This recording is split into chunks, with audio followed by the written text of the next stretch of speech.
السلام عليكم. ازيكم حبايبي عاملين ايه؟ يا رب كده دايما بخير وسعادة. ان شاء الله هنعمله مع بعض البط بالبرتقال، وصفة فوق الخيال. اللي ما اكلش البط بالطريقة دي بجد فايته كتير. قد ايه وصفة جميلة جدا وبتدي نتيجة وطعم في الاخر كده في منتهى الجمال. يلا كده نبتدوا مع بعض ونشوف وصفتنا الجميلة دي عملناها مع بعض ازاي في طبق كده. وهنزل بالتتبيلة، طبعا بتعملي الكمية المناسبة ليكي، بطماطم، فلفل ألوان، قطعت كمان برتقانة، وكمان مقطعة هنا بطاطس وجزر. قطعته كله مكعبات عشان لما الخضار يدخل الفرن مع البطة ما ينهريش.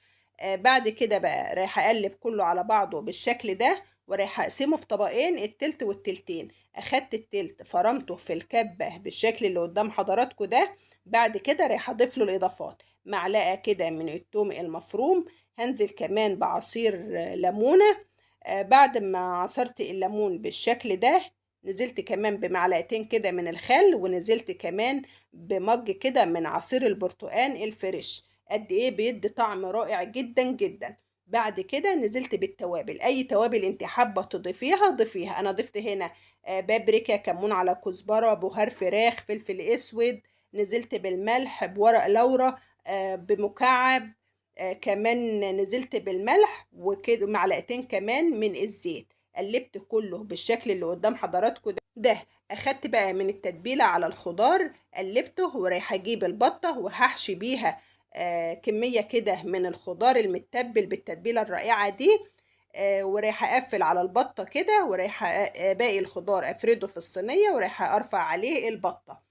بعد كده هجيب التتبيلة، هنزل بالتتبيلة على البطة علشان تتشرب كده من بره ومن جوه. تخيلوا بقى ان البطة متشربة ومستوية من عصير البرتقال والتوابل بالشكل ده.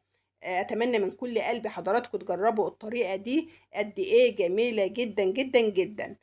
طبعا بعد ما سبتها بقى اتشربت كده واخدت راحتها، هجيب بقى ورق الزبدة، رايحة امسك الصينية بقى اغطيها كده بورق الزبدة. رايحة اجيب ورق الفويل، رايحة اغطيها، ورايحة احكم عليها كويس قوي كده علشان خاطر البخار يسوي لي البطة. في الوقت ده بقى انا مسخنة الفرن على اعلى درجة حرارة، دخلتها الفرن. اخدت في حدود كده ساعتين الا ربع.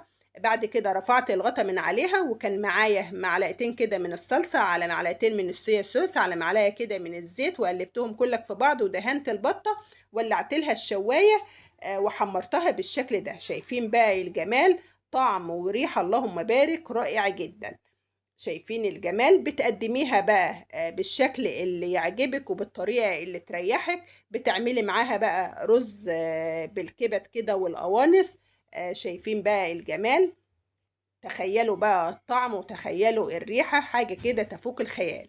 حبايبي، يا رب كده أكون فدتكم بمعلومة، ولو وصلت لحد هنا ما تنسوش اللايك، والسلام عليكم.